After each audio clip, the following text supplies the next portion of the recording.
I'm Tracy Rigdon, and this is the Contrast Project Lounge podcast. Often random, always relevant, always real, and practically nothing is off limits. Are you ready for this? Let's do it. Welcome back to another edition of Wednesday Night Live of the Contrast Project Lounge podcast.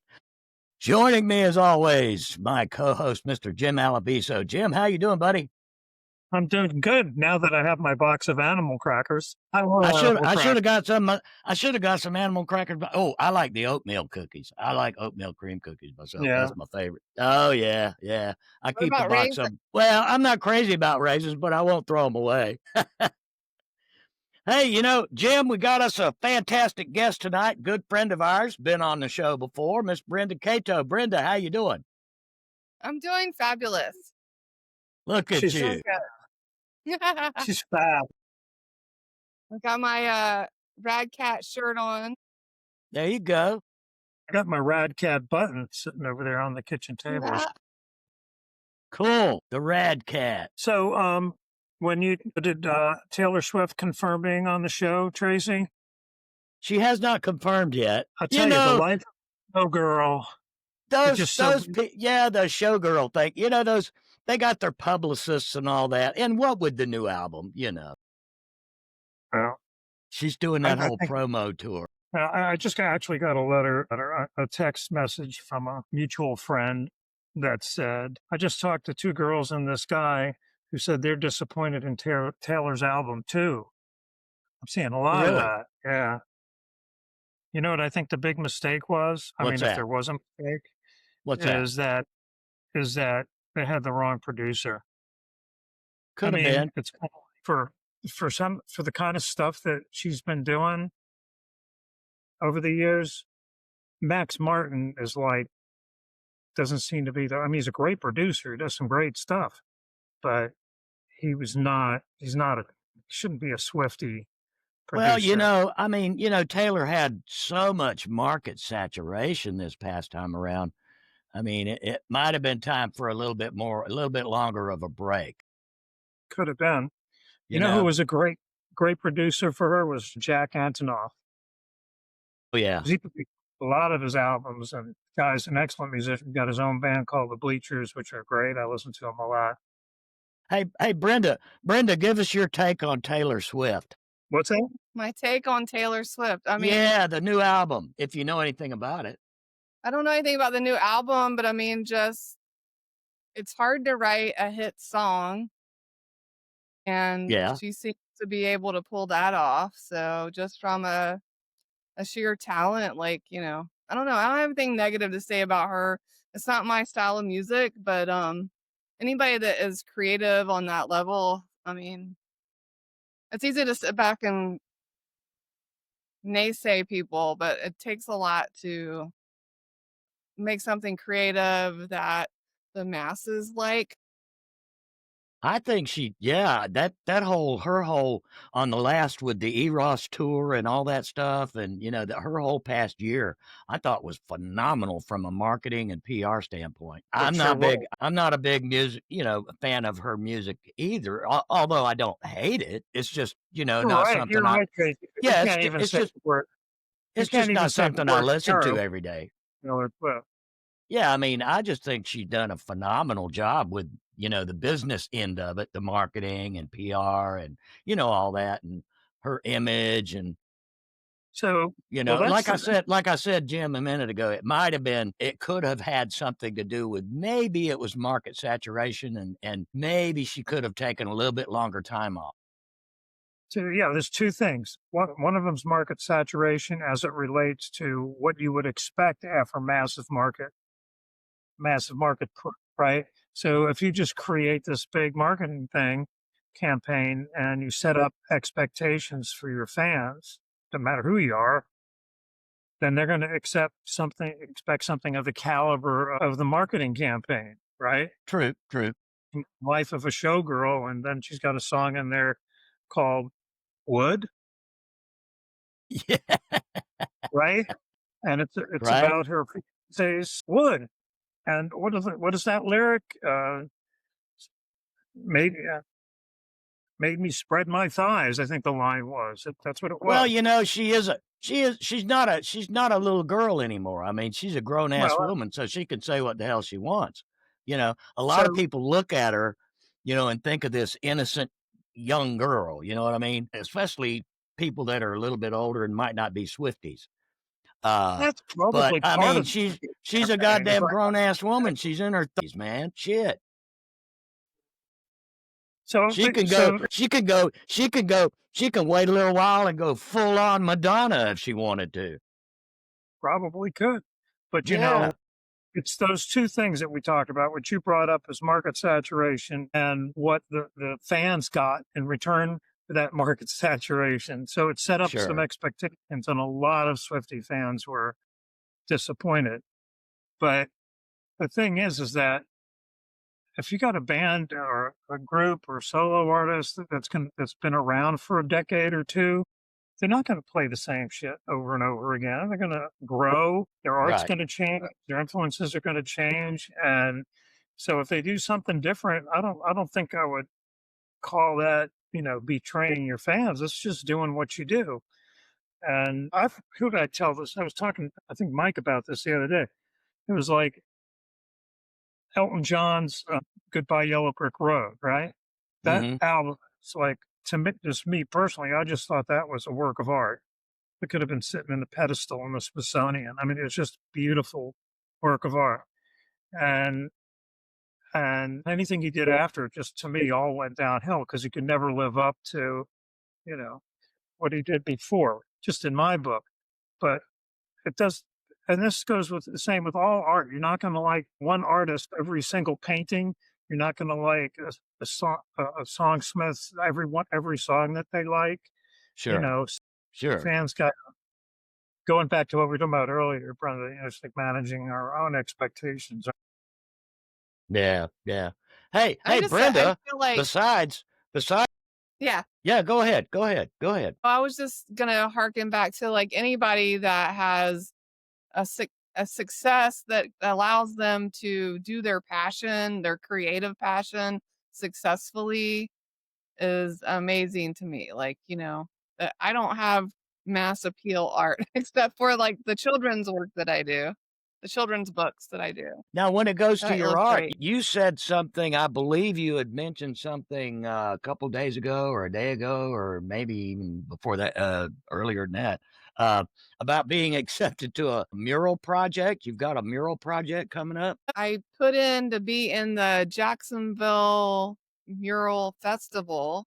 I haven't heard back yet if I'll be in this coming up. It's in January. It's the second year of it. Jason Tetlak, who is, you know, one of my favorite artists in town. Yeah. He has put together this mural festival, and so this is the second year. It's in January, and hopefully I get to participate. But if not, I'll be there to support everybody else. And maybe I can get in the following year. But it's very exciting. That's real cool. Whether I win it or not. Jason, yeah, so where do people get? I know Jason's very involved in doing that, with working with other muralists. He was on our show and spoke highly of a lot of muralists. Yeah. You can just Google Jacksonville Mural Festival. It should pop up. And Jason Tetlak also. All right. You can Google him. I think it's, I don't have the URL, but. Mural? Can you do like a normal crackers mural wall? I'll tell you what, if you guys can put that. I have a lot of circus art. Yeah, we could add that to my circus art. There you go. You know, I did a whole bunch of contortionists and a bunch of other circus acts. A series of paintings. So that was fun. And fun fact, when I was in third grade, I could have won a coloring contest that Publix put on, and I was in third grade and I colored it in, and like I won for the city and I got to be in the circus. They didn't tell me. They just said, you know, show up with they gave us like 8 tickets or whatever. I show up, and then these clowns come and get me, and they take me down and they take me to the center circle, and they like put the sequin thing on me and like a huge sequin crown. And there's like a huge clown holding my hand. And he's like, kick your legs, like, woo. And we had to do dance, and then they took us down. And then all these other kids. So like I guess everybody that got runners up and stuff like that were in the lower levels, and then they're like, okay, now we're going to the submarine. And there was this yellow submarine. I come down from the top and get in the submarine and go around the arena twice. I'm in third grade. I'm like, I'm this like little blonde girl. I remember seeing my grandmother going like, like wave, like telling me to smile and wave. That was crazy. That can be That's one of overwhelming, my I guess, stories. when you're that young and be, in something like that. Yeah. Yeah, they didn't give What kind of me fair warning. It was probably good though, because I would have been too shy. Can't picture you shy. I know, because we get this public facing version of me. Yeah. Okay, so this is the big ticket item right here, Brenda. What's the other side, the non-public face? The non-public face. With age, I've become more and more introverted, and I just enjoy being in my studio creating artwork. And my house in Murray Hill, it has this wonderful backyard and a really nice pool. Hint, Jim. Why don't you come swim in my pool? Definitely. As soon as the doctor says I Okay. can swim again. Okay. And then my wonderful husband built this like killer porch beside the pool. So it's hard to get me out of my backyard unless here's when I come out and you see me. It's got to be an art event or it has to be like live music. You hear my the dog? dogs. Do you guys know about Unicat? Yes, I haven't been able to get down there though. Man, Yeah, you got to. It's so I good. spoke with Noli about it. That's a pretty cool spot, isn't it? It's amazing. They did such a great job. I was fortunate to be there for their first opening, and there's so many of my favorite artists involved in that project, and just I'm so excited because it's like we finally have That's amazing. another They place have a kind lot of of like space in there. nearby Riverside that we can have we can get our art freak on. Yeah, yeah. Hey, well, Alyssa Key now has a working art spot over there on King Mhm. Street, right near Cork. Yep, right across the street. It's not in Cork. It's near Cork. It's right across the street. It's across the By street. the, It's across Yeah, the street. I mean, it's very, very recognizable building. I mean, it's had that mural on it for years. That green, those green, okay. It's across the leaves street. and stuff. Yeah, I know what you're talking about. Yeah, do you know Rick Weller? Yeah, yeah. So he has that gallery, and I guess they've joined forces to bring more awesome art space to the neighborhood, which I'm all for it. Oh, yeah. And I like that. There's a lot going on over there at Cork anyway. Luna has art all over his walls and features artists, and he's got a Yeah, studio over yeah. there. Our artist friends has a studio there, and we're not just talking about painting and murals, we're talking about musicians as well. Got a few guitars sitting there and amps and stuff next to the coffee roaster. He knows how to play that coffee roaster, I'll tell you that. But don't Yeah. you think, Brenda, it's like you've been in Jacksonville forever. I came to Jacksonville like in 1972-ish. Give or take 20 years. It was just such a podunk kind of country town, Yes. and it was like, even the word culture or art was like, what? Yeah. And I know. and now it's just like totally the opposite. It's just flaming, man. It's just, I don't know. It's just like, I don't know. Just every couple of years, we just have this big burst, and we're like in the middle of one of those. Yeah, we are. Yeah, We I'm are. excited about it. I'm excited about it. I'm here for it. It's been a long time coming. And yeah, I used to call this place Jacksonburg. And, when I first got back, so I went to my degree in art is illustration is from Ringling School of Art and Design. And so I come back from getting my degree down there in Sarasota, and I was looking around at the art groups back then, and they were just there was like JCBA, and there was a couple of groups, but they were predominantly older artists. And not that that's bad, but they these specific older artists, we're not interested in anything interacting with the young, they're kind of like weren't inclusive of any young energy. And so me and a handful of friends like started our own arts group. We're like, okay, whatever. And we started like showing our art and putting on art and music festivals literally in the street. We like got blocked off Lomax one time and Park Street and Five Points. We did something out of the Duck Pond Park. We did stuff at the Memorial Park. It was called City of Expression. And it got to be about 250 artists at the peak of it. And it's how I kind of like got to know all of the artists and musicians in the area. So it was cool. So that's the good thing about having like a small scene or like living somewhere where most people are like normal and not creative. And then the creative people have to get together and each other, you can support each other. So there's kind of like a movement. Like if you're, in LA and everybody's creative, it's less of a cohesive community.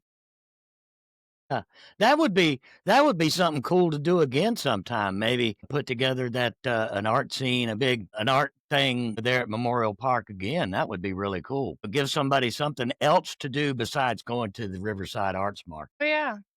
Well, I mean, there's lots of art festivals now. So yeah. I mean, that's the good thing about Jacksonville right now is like they finally caught on to the festival part and there's a lot going on. Like this weekend is like a reunion at the Albatross, which is down on Bay Street. And it's the reunion for everybody that used to go out to Einstein's and Go-Go at the beach. Right. So I'm excited about that. That's pretty cool. A friend of mine years ago when Einstein was open, a friend of mine lived in the apartment above Einstein, that little apartment that was right above it. And it was always rocking, always rocking. I bet. Yeah, there was a little doorway right next to the entrance to Einstein that led to his stairway, right? And he was always there was always people coming out there banging on the door thinking it was trying to get in the back way to the bar. That's funny. But it wasn't. It was the stairway to his apartment upstairs. We get up there on the roof and drink and party. He had a Doberman, and the Doberman would run around on the roof up there, just a barking. Wow. Yeah. Well, I don't see how you get any sleep there. It was just like living at Einstein's. I mean, he was there for a couple of years. It really was. It was like he lived in the bar, basically. Wow. Yeah, those were some fun times. Oh, yeah. I saw some shows there. So I'm excited about that, the reunion. And then is it John Glass? He's one of the contributors to the book that they put out. Mm-hmm. I think it's called Occupy. And he's having an event where he's talking about the musical history of Jackson, 5 Points musical history. And so I'm going to go check that out. And I love that, because I'm doing my own history project. Well, Jack's Punks. Jack's Punks, yeah. Right. And we've been, I don't know if you've seen them, but we've been publishing what we've collected so far. And it's up on YouTube. And so you're getting to firsthand stories from the people that were there. And we started with like the old school, but we're getting into new school because it's about whatever story you want to tell. Yesterday's histories. We're encouraging all perspectives of that project. Right. Well, there really is a rich history, music history, and in particular talking, about the punk and the underground music scene that was in Jacksonville that a lot of people weren't aware of. So what you're doing, presenting the history of it is a really good thing. It, opens up some eyes to that. Yeah. Yeah, I didn't want our music history to be written incorrectly by ChatGPT or some journo in the future that has no resources. So I wanted to create like an archive of interviews with the people that were actually there and get them to tell their specific stories. That's amazing. That's amazing. I tried using ChatGPT to do a bio, Brenda, and it did a fairly decent job of the bio because it included stuff that my son, who's also a James Alabiso, did. They kind of like merged, used our stuff, so I had to like weed it all. Yeah. Yeah.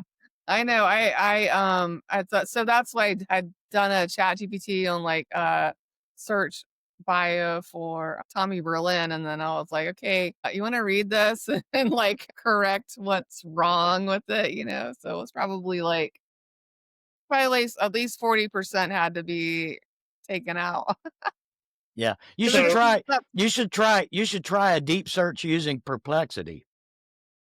Okay. I absolutely love Perplexity. I've got the pro version of it, and it's lightning fast too. But if you put it in, like deep research mode, it usually takes it a little bit, takes it a few minutes. And plus, I've got the Comet browser now. So it Okay. really does a fantastic job. It surpasses Chat GPT. Okay. Can you For put sure. that in the links below this episode? Sure. Sure. So that leads us to kind of like, we're talking about art and we're talking about AI. So what's your Again. take again? So Brenda, what's your take on AI art? I'll say art in quotes because, Yeah. I mean, this is what it is. I think that it's kind of like the snake eating its tail scenario. Like the use cases that I feel like it's best suited for are you've got to market something. And so you've got to come up with this constant feed of social media content to help market your product. And so it will help you generate stuff for that. I think that that's a good use case. That's probably the best use case I can think of. From what I've played around with it, I've never experienced where I can just ask for something and I get something back that I can actually use without extensive editing. And that's with words and with visuals. Um, However, one use case that I think that might be helpful is with storyboarding. So I illustrate children's books. And so I have one author who is working with a visual AI generator, and she's basically creating the scenes that she wants illustrated with the AI tool. And I'm all for that because that takes away hours out of my time with the author trying to articulate what they want to be seen, without Sure. them having the skills to make a storyboard. And then if nothing else, chat GPT or like any prompting tool, AI tool, it's forcing humans to learn how to articulate what they want. And that's like half the battle, That's and good. marketing, you have to have a creative brief. So like it's kind of teaching them how to interface with AI, which is half the battle as far as illustration goes.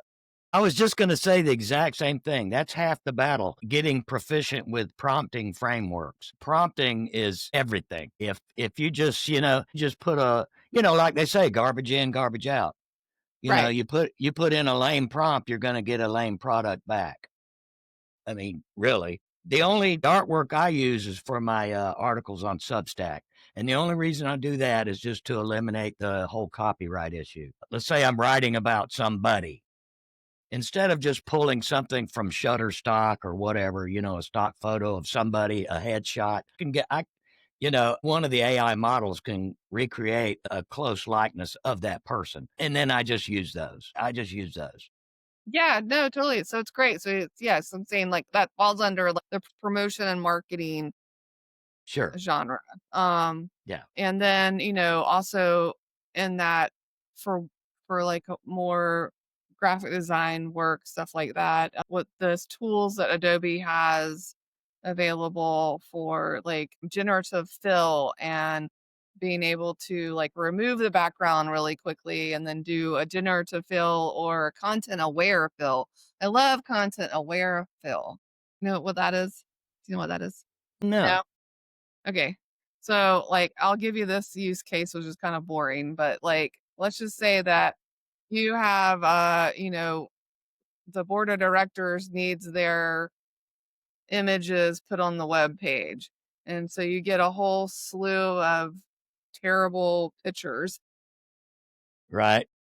But but I'm like need to crop them and put a consistent background in the background and then like fix their shoulders. So like what I use content aware for is that, the people that are wearing like the black suits or a solid color, that's fine. You can just it's pretty easy to draw their shoulders back in.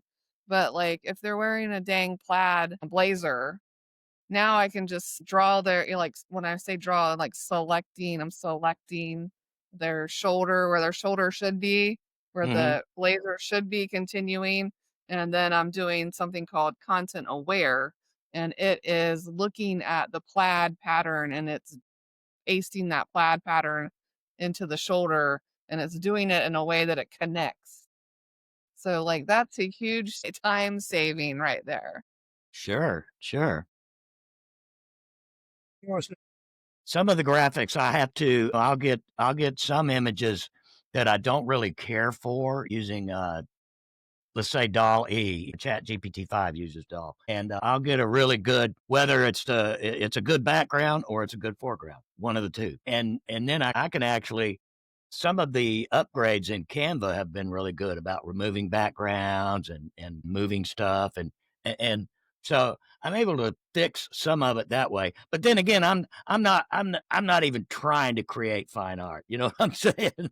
All I'm doing is creating basically, more realistic looking thumbnails. Basically. Yeah. And they turn out fine for me for what I use them for. I wanted to mention this article I read day before yesterday. This person, she is or was a comedian and decided to create some AI actresses and actors that look pretty much as real as you and I. And now they're looking, and they've done some really great demonstrations of them acting. And now she's looking for an agent for some of the actors and actresses that she invented with AI, and they don't look like cartoons. I mean, Yeah. they look real. Yeah. Well, there's a model right now that's been going around that was in the news, a famous model. I can't even remember her name now. And for the longest time, a lot of people thought this was a real human being, a real model. They got her modeling jeans and modeling all kinds of stuff. Come to find out, she's AI, totally. She doesn't exist. Yeah. So it's like a puppeteer. So like I saw this video, I can't remember if it was TikTok or whatever.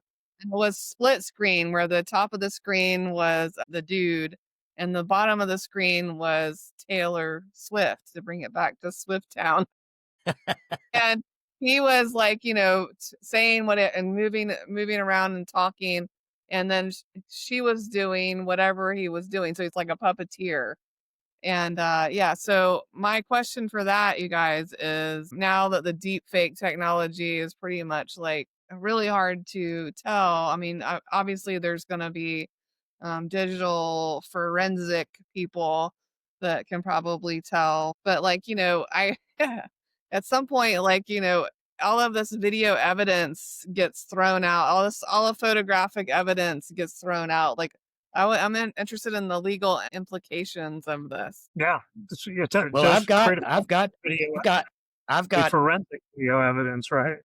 Well, I've got Deborah Reed's book where she talks about, all that, the legal aspects of, artificially generated content of any kind. And she's got chapters on that, chapters and chapters of it in the book. Well, this woman wants to get an agent for one of her AI characters. And so the reaction of some actors and actresses is that if they're working for any agent, if any agent of theirs starts representing an AI actor or actress, that they're going to leave the agency. Right? So that's one side They're of the breaking story. up. Well, Then there's Whoopi Goldberg, who said on, I forget the name of her show, In the Morning or whatever it is that she says, when you look at an AI actress, you're looking at 9,000 people that worked hard, with their expressions and their voices and their acting abilities and their chops. And now it's all merged into this one AI actress. So how are they going to get paid for their time? yeah, well, that's going to be one that's nearly impossible to chase down. I mean, they're going to have, I mean, they're working on setting some, guardrails to the usage of that stuff, but I think they're a long way from it. Well, there might be a day, Tracy, where we get on here, say me and Brenda and Charles, and you come on, and it's not really you. Yeah, well, I guess. Be like the AI Tracy Rigdon. I don't know. I already tried cloning myself and, it was great. She looked just like me. And I'm like, okay, look, you got to sit here and do this job so I can go have fun. And she was like, no way. And she took off with the Blue Man Group and I've never seen her again. And she just runs up my credit cards. Blue Man Group. That'd be the way to go, wouldn't it? Either Blue Man Group or go join the Stomp Troop. Yeah.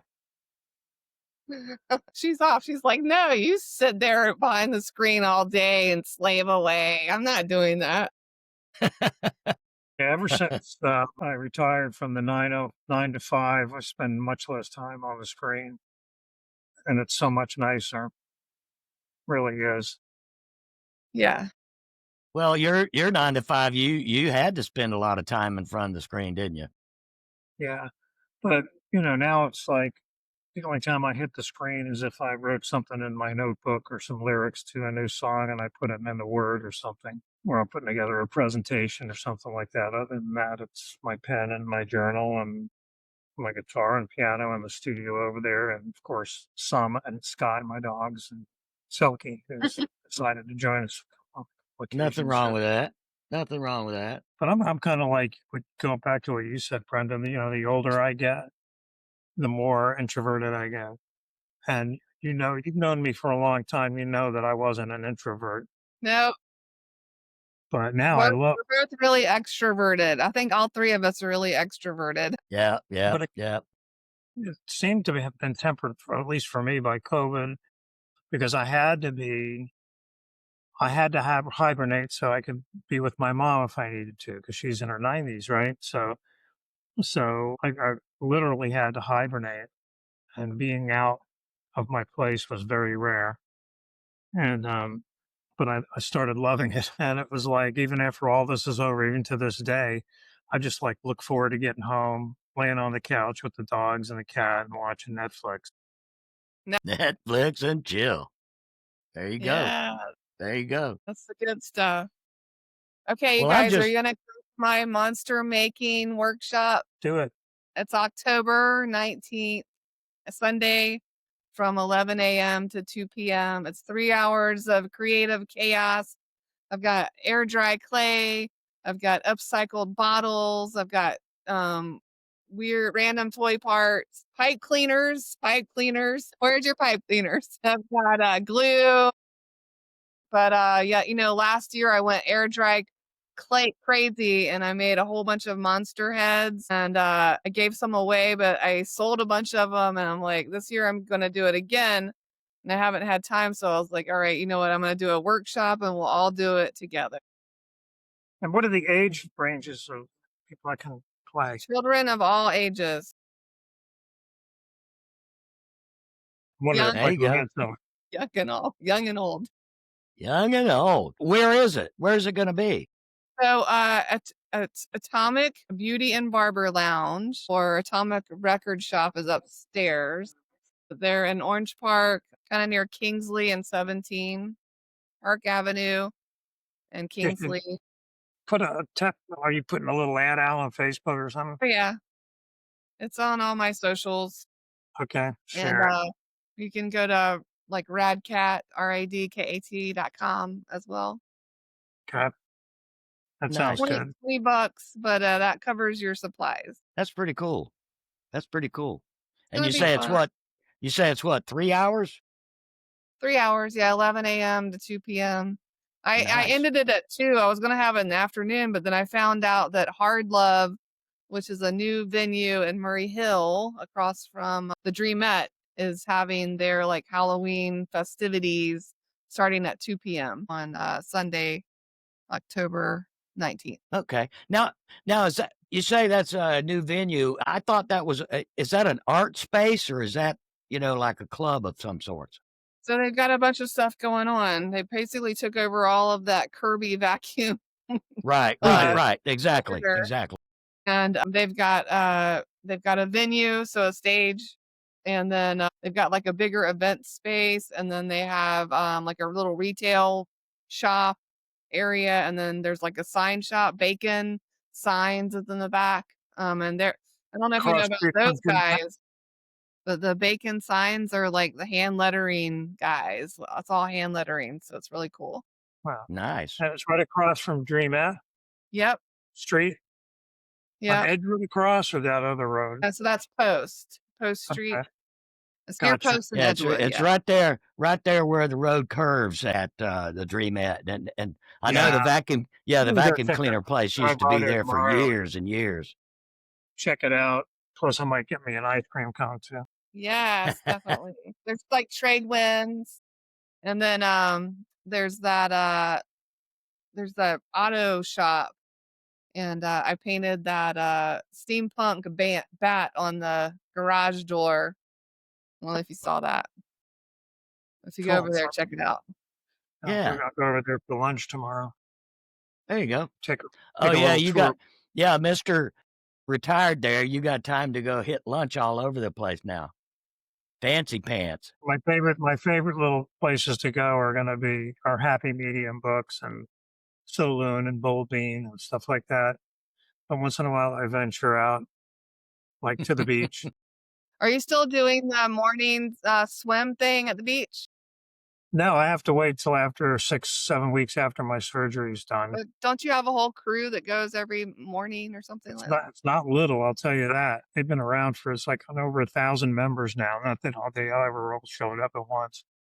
But during the summer, we've had like 80 people show up. What time? At 8:30 on Sundays. That's kind of like the time that that everybody wants to do, but they're there at 8:30 on Saturdays, and there's some people like myself that'll come in, get right in at sunrise or a little bit before sunrise. You swim in about 15 minutes, almost maybe a little over a mile, and then as you breathe into your right, you'll see the sun start cracking the horizon. It's just gorgeous. And Sabri and I went out to the beach the other day. I can't swim it right now, but just to be there because I miss it. But yeah, once I get past that 6-week mark, I'll be ready to get back in, man. Hey. Yay. Yeah. We'll be glad to see that. Hey, Brenda, it was fantastic to have you on the show again. I'm glad you could make it at short notice. Glad you could make it on short notice. Yeah, I know. As always, because we have such a good time here, we like to close out with a closing thought, something positive that's on the top of your mind right now.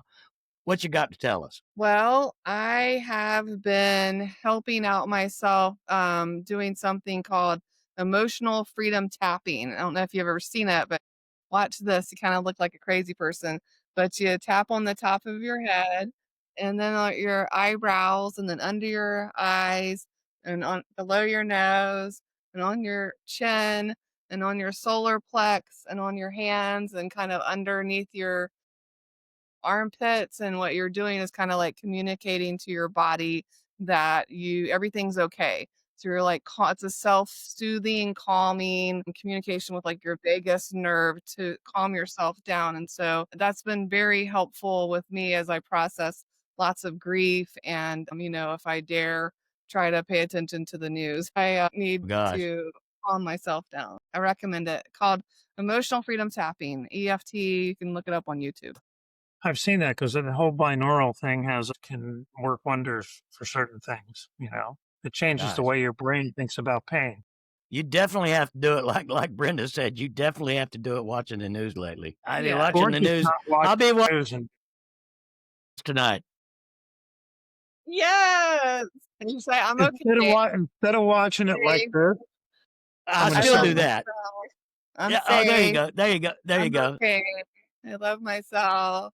I'm okay. Everything's fine. Oh, I have to go wait a minute. I have to go, everything's fine. I love Brenda Kato. I love Tracy. I love myself. I love Sama. Yeah. You gotta do your gratitude list every morning, man. Yeah. Gotta do your gratitude list. My big gratitude while we're on closing thoughts is my mom's 98. She's still in rehab for 2 broken bones, but she's doing phenomenally well now after months of hardship in there. And so I'm just grateful my mom's at 98 and she's kicking ass. That's fantastic. That is fantastic. That's amazing. It is. It is. My father just hit 90 and still driving, still getting around. I mean, he limps around and walks with a cane and all that, but you know what? He's still kicking, still drives his truck to the grocery store every week. At 90. What kind of truck does he have? That's amazing. It's a big old Ford truck. He drives it down there almost every Friday. Friday's his shopping day. He's got it. That's his day. And do you go with him? I do. It's a 9-mile drive one way. So I mean, he takes a long ride down 218 to go to the Winn-Dixie, and that's his thing, man. That's his thing. I got to go to the store on Friday. I don't need anything, but I got to go. It is cool. It is cool. I like to take my mom shopping, before all this happened, and it's just it's nothing exciting. It's just something we can do together. And she can't drive anymore anyway. So, she made a decision for herself not to drive anymore. So well, that's a tough decision for some people. That's a tough decision for some people to make. If somebody's been driving all our life. Oh, yeah. I mean, I remember my grandfather before he passed, this was 20 years ago. Boy, he tooth and nail to get those car keys away from him. Tooth and they had to have a family intervention almost. Yeah. My dad, who passed away in 2001, that's what I wrote when I was at Happy Medium bookstore today. That's what I did. I wrote a poem for my dad because I was thinking about it. What were you just saying about, Tracy, about your dad? Sorry, I missed that. Oh, my grandfather not wanting to give up his keys. Well, yeah, that's what it was. Boy, he fought that one. My dad would buy a car, and tinker with it and get it running like a Jaguar or something like that. And then he'd sell it and get another car, and he'd just do his tinkering thing, right? Anyway, so his last car was a Jaguar that was in the garage. It wasn't the main car. It was just this tinker car. And I remember taking him for his last ride in the car because he had a stroke and he couldn't drive it. And we were going to sell it and we didn't want us to. And I totally get it, But so I remember we just kind of got in it and drove around for a little bit. Yeah. That's nice. Yeah. It's hard to let it. It is. There's a video, and I'll try to find it. I'll send the link to you guys. But there's a video of a guy that he had gone over the year. His father was, could barely walk anymore. He could, but he was getting up there. He was close to 100 years old. And back in his younger days, he was married to the same woman all of his life, and she had passed years before. And they spent their whole youth riding around on this motorcycle together, his father and mother. They went everywhere on his motorcycle for years and years and decades, the same bike. And then he, over the years, he had, gotten rid of the bike. And his son, this fellow that made the video, he tracked that bike down. He tracked the bike down. It was in a barn somewhere in horrible shape. He was able to track it down somehow He found the bike, had it totally restored, and then they surprised the old man with it for like a birthday or something. He wheeled the motorcycle into the house. He said, "Hey, Dad, you remember this?" Wow. And it was his bike. It was his bike. I thought the old man was going to break down crying. That's amazing. I love that. You know what I think? I think we should do, these, shoot the crap shows once in a while, just for the fun of it. But we're gonna have to change. We're gonna have to change the name of it. Instead of Wednesday Night Live, we can just WNT, Wednesday Night Therapy. Hey, Yeah. nothing wrong with that. Because sometimes it kind of is talking to you Yeah. guys. Reminds me I should be remembering. Anyway. Absolutely. We always leave here feeling good. Guys, it's been great. Thank you so much for joining me tonight through all of our technical difficulties getting started. But thanks again. And Brenda, as always, you are welcome anytime here with us. You can come back and we can talk about therapy or art therapy. Yes, that's what's next. See you at the bookstore. See you guys. And that's a wrap on another edition of Wednesday Night Live.